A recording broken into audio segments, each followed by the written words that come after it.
കടുവയുടെ ആക്രമണത്തിന് പിന്നാലെ മാനന്തവാടിയിലെ DFO ഓഫീസിലേക്ക് UDF സംഘടിപ്പിച്ച മാർച്ച് അത് അക്രമാസക്തമായി. വന്യജീവി ആക്രമണങ്ങളിൽ സർക്കാർ നൽകുന്ന വാഗ്ദാനം പാലിക്കപ്പെടുന്നില്ല എന്നാരോപിച്ചായിരുന്നു പ്രതിഷേധം. രാത്രിയിൽ ആളുകൾക്ക് ഇറങ്ങി നടക്കാൻ പറ്റാത്ത അവസ്ഥയാണെന്നും വയനാട്ടിലെ ജനജീവിതം സമ്പൂർണ്ണമായി തകർന്നുവെന്നും UDF ആരോപിക്കുന്നു.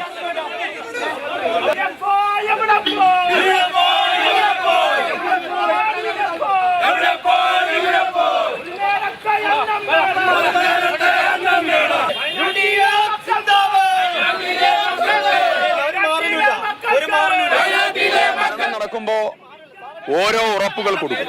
ഇന്ന് കൊടുത്ത ഉറപ്പ് വാക്കാൽ ഉറപ്പാണ്. ഒരു വാക്കും നമ്മുടെ ഇടയിൽ പാലിക്കപ്പെടുന്നില്ല എന്നതാണ് ഏറ്റവും ഗൗരവമായിട്ടുള്ള യാഥാർത്ഥ്യം. വയനാട് ജില്ലയിലെ മനുഷ്യന്റെ സാമൂഹ്യ ജീവിതം വന്യജീവി ആക്രമണത്താൽ സമ്പൂർണമായി തകർന്നിരിക്കുകയാണ്. രാത്രിയിൽ ആളുകൾക്ക് ഇറങ്ങി നടക്കാൻ പറ്റില്ല. ഞാൻ ചോദിക്കുന്നു, സർക്കാരിന് വല്ല നടപടിയുണ്ടോ?